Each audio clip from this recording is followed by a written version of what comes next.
Chapter 8. Dance at Grandpa's. Monday morning, everybody got up early in a hurry to get started to Grandpa's. Pa wanted to be there to help with the work of gathering and boiling the sap. Ma would help Grandpa and the aunts make good things to eat for all the people who were coming to the dance. Breakfast was eaten and the dishes washed and the beds made by lamplight. Pa packed his fiddle carefully in its box and put it in the big sled that was already waiting at the gate.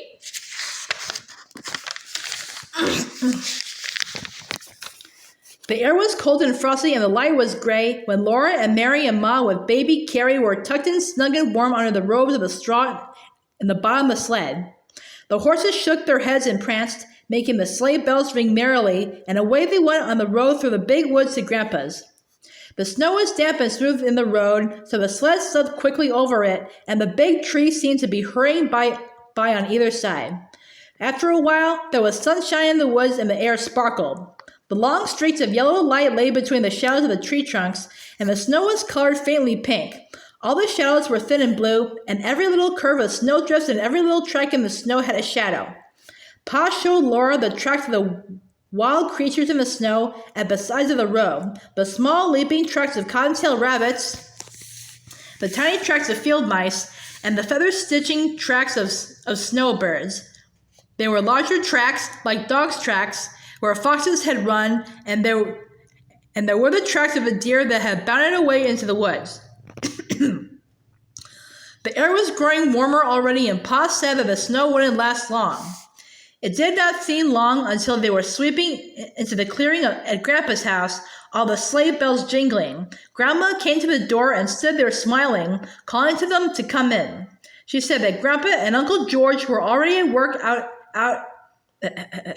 in the maple woods, so Pa went to help them, while Laura and Mary and Ma, with Baby Carrie in her arms, went into Grandma's house and took off their wraps.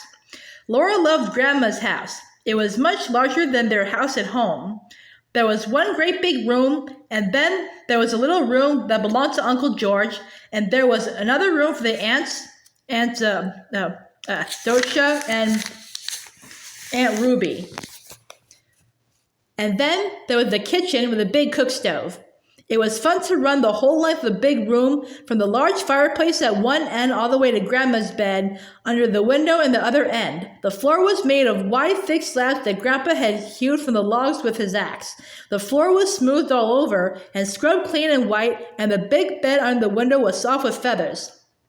The day seemed very short while Laura and Mary played in the big room and Ma helped Grandma and the aunts in the kitchen. The men had taken their dinner to the maple woods, so for dinner they did not sit at the table, but ate cold venison sandwiches and drank milk. But for supper, Grandma made a hasty pudding. She stood by the stove, sifting the yellow cornmeal from her fingers into a kettle of boiling salted water. She stirred the water all the time with a big wooden spoon and sifted it in the meal until the kettle was full of a thick yellow bubbling mass. Then she set it on the back of the stove where it would cook slowly. It smelled good. The whole house smelled good, with the sweet and spicy smells from the kitchen, and the smell of the hickory logs burning with clear, bright flames in the fireplace, and the smell of a clove apple beside Grandma's mending basket on the table. The sunshine came in through the sparkling window panes, and everything was large and spacious and clean. At supper time, Pa and Grandpa came from the woods. Each had on his shoulders a wooden yoke that Grandpa had made. It was cut to fit around their necks in the back and hollowed out to fit over their shoulders. From each end hung a chain with a hook, and on each hook hung a big wooden bucket full of hot maple syrup. Pa and Grandpa had brought the syrup from the big kettle in the woods. They steadied the buckets with their hands, but the weight hung from the yokes on their shoulders. Grandma made room for a huge brass kettle on the stove. Pa and Grandpa poured the syrup into the brass kettle, and it was so large that it held all the syrup for the 4 big buckets. Then Uncle George came with a smaller bucket of syrup, and everybody ate the hot hasty pudding with maple syrup for supper. Uncle George was home from the army. He wore his blue army coat with the brass buttons, and he had bold, merry blue eyes. He was big and broad, and he walked with a swagger. Laura looked at him all the time she was eating her hasty pudding, because she She had heard Pa say to Ma that he was wild.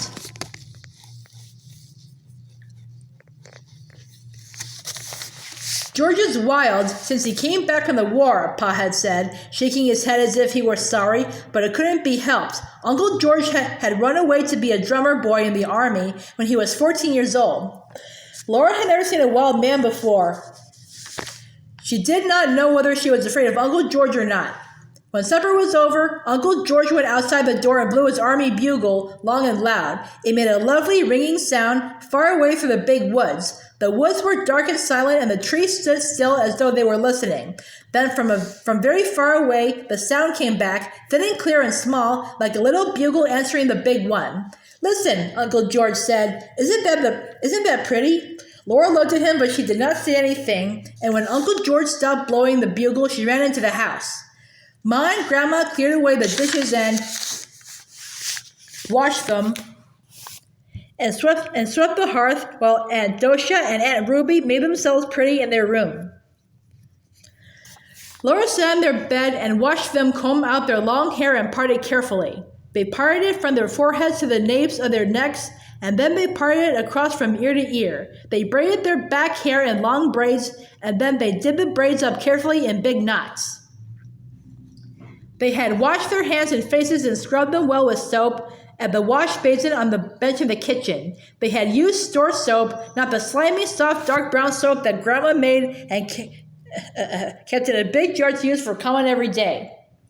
They fussed for a long time with their front hair, holding up the lamp and looking at their hair in the little looking glass that hung on the log wall.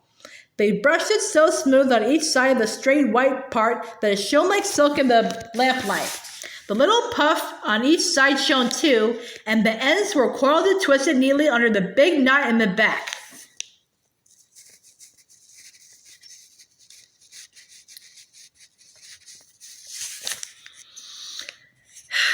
Then they pulled on their beautiful white stockings that they had knit of fine cotton thread in lacy openwork patterns, and they buttoned up their best shoes. They helped each other with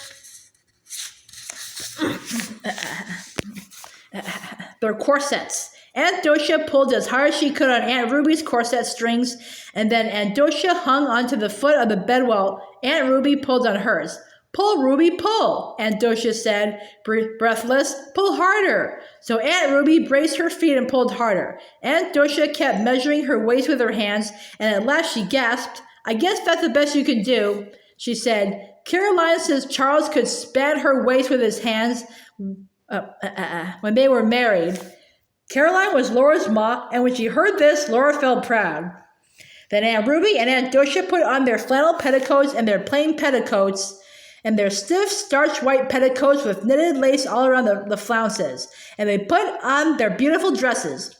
Aunt Dosha's dress was a sprig print, dark blue, with sprigs of red flower and green leaves thick upon it. The basque was buttoned down the front with black buttons which looked so exactly like juicy big blackberries that Laura wanted to taste them. Aunt Ruby's dress was wine-colored calico, covered all over with a feathery pattern in lighter wine color. It buttoned with gold-colored buttons, and every button had a little castle and a tree carved on it. Aunt Dosha's pretty white collar was fastened in front with a large round cameo pin, which had a lady's head on it. But Aunt Ruby pinned her collar with a red rose made of sealing wax. She had made it herself on the head of a darning needle which had a broken eye, so it couldn't be used as a needle anymore. They looked lovely, sailing over the floor so smoothly with their large round skirts. The little waists rose up tight and slender in the middle, and their cheeks were red and their eyes bright under the wings of shining sleek hair. Ma was beautiful too, in her dark green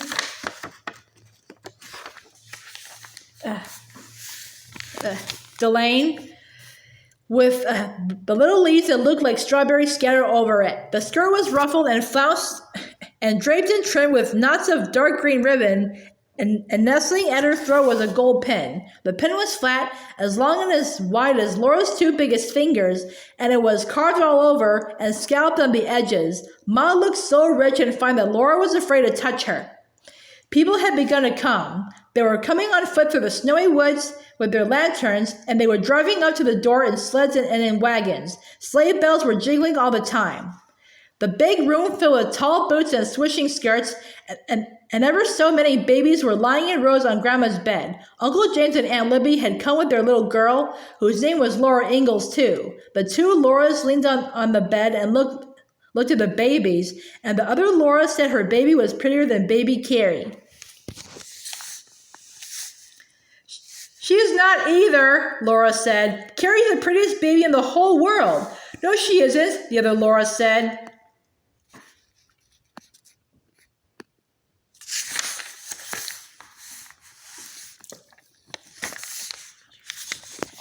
"Yes, she is." "No, she isn't."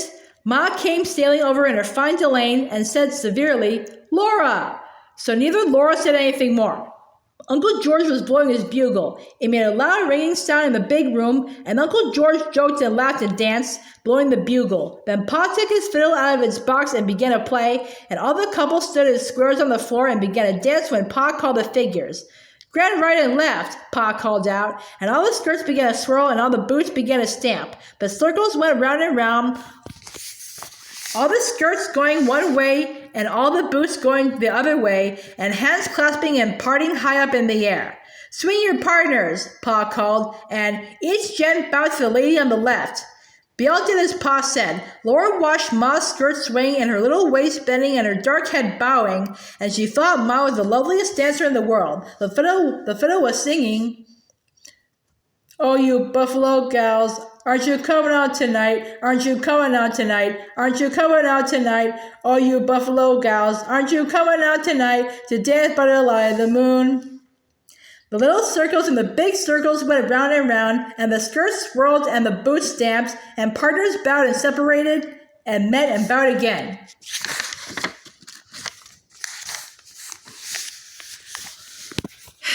In the kitchen, Grandma was all by herself, stirring the boiling syrup in the big brass kettle. She stirred in time to the music. By the back door was a pail of clean snow, and sometimes Grandma took a spoonful of syrup from the kettle and poured it on some of the snow in a saucer. Laura watched the dancers again. Pa was playing the Irish washerwoman now. He called, "Do-si, ladies, do-si, do. Come down heavy on your heel and toe." Laura could not keep her feet still. Uncle George looked at her and laughed. Then he caught her by the hand and did a little dance with her in the corner. She liked Uncle George. Everybody was laughing over by the kitchen door. They were dragging Grandma in from the kitchen. Grandma's dress was beautiful too, a dark blue calico with autumn-colored leaves scattered over it. Her cheeks were pink from laughing, and she was shaking her head. The wooden spoon was in her hand.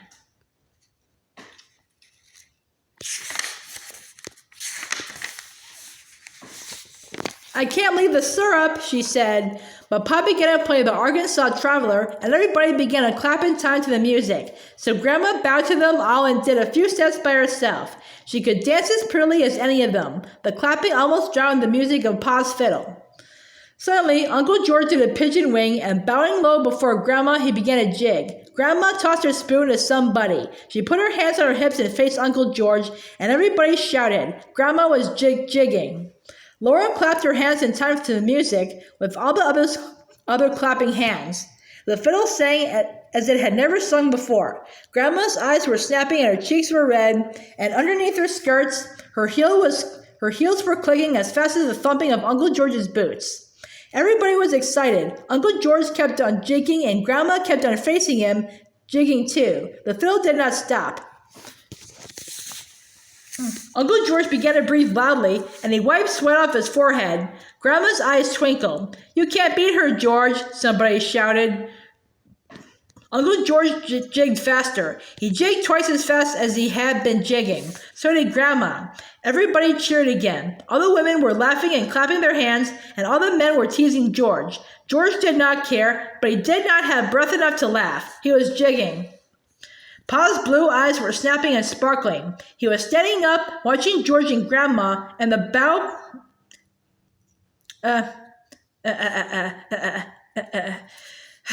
and the bow danced over the fiddle strings. Laura jumped up and down and squealed and clapped her hands. Grandma kept on jigging. Her hands were on her hips, and her chin was up, and she was smiling. George kept on jigging, but his boots did not thump as loudly as they had thumped at first. Grandma's heels kept on clickety-clacking gaily. A drop of sweat dripped off George's forehead and shone on his cheek. All at once, he threw up both arms and gasped, "I'm beat!" He stopped jigging. Everybody made a terrific noise, shouting and yelling and stamping, cheering Grandma. Grandma jigged just a little minute more, then she stopped. She laughed in gasps. Her eyes sparkled just like Pa's when he laughed. George was laughing too, and wiping his forehead on his sleeve. Suddenly, Grandma stopped laughing. She turned and ran as fast as she could into the kitchen. The fiddle had stopped playing. All the women were talking at once and all the men teasing George, but everybody was still for a minute when Grandma looked like that. Then she came to the door between the kitchen and the big room and said, "The syrup is waxing. Come and help yourselves."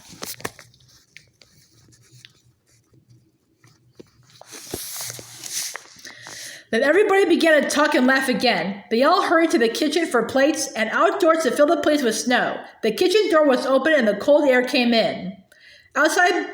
Outdoors, the stairs were frosty in the sky and the air nipped Laura's cheeks and nose. Her breath was like smoke. She and the other Laura and all the other children scooped up clean snow with their plates. Then they went back into the crowded kitchen. Grandma stood by the brass kettle, and with a big wooden spoon, she poured hot syrup on each plate of snow.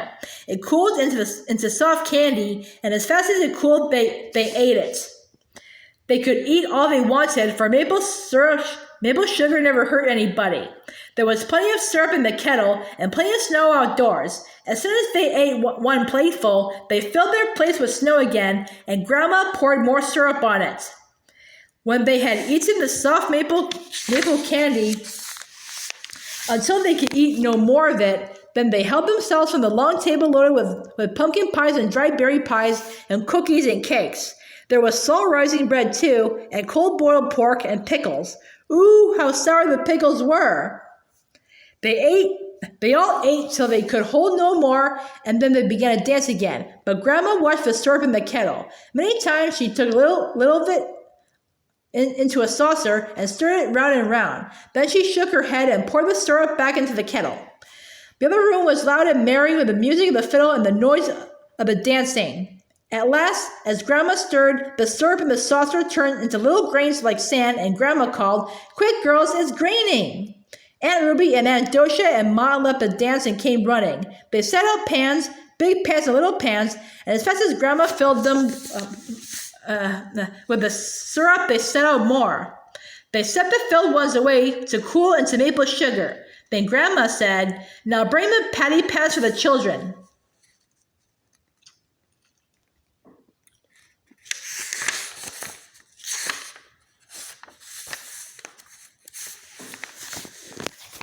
There was a patty pan, or at least a broken cup or a saucer, for every little girl and boy. They all watched anxiously while Grandma ladled out the syrup. Perhaps there would not be enough. Then somebody would have to be unselfish and polite. There was just enough syrup to go round. The last scrapings of the brass kettle exactly filled the very last patty pan. Nobody was left out. The fiddling and the dancing went on and on. Laura and the other Laura stood around and watched the dancers. Then they sat down on the floor in a corner and watched. The dancing was so pretty and the music so gay that Laura knew she could never get tired of it. All the beautiful skirts went swirling by, and the boots went stamping, and the fiddle kept on singing gaily. Then Laura woke up, and she was lying across the foot of Grandma's bed. It was morning. Ma and Grandma and Baby Carrie were in the bed. Pa and Grandpa were sleeping rolled up in blankets on the floor by the fireplace. Mary was nowhere in sight. She was sleeping with Aunt Dosha and Aunt Ruby in their bed. Soon, everybody was getting up. There were pancakes and maple syrup for breakfast, and then Pop brought the horses and sled to the door. He helped Mom and Carrie in, while Grandpa picked up Mary and Uncle George picked up Laura, and they tossed them over the edge of the sled into the straw. Pa tucked in the robes around them, and Grandpa and Grandma and Uncle George stood calling, "Goodbye, goodbye," as they rode away into the big woods going home. The sun was warm, and the trotting horses threw up bits of muddy snow with their hoofs. Behind the sled, Laura could see their footprints, and every footprint had gone through the thin snow into the mud. Before night, Pa said, we'll see the last of the sugar snow.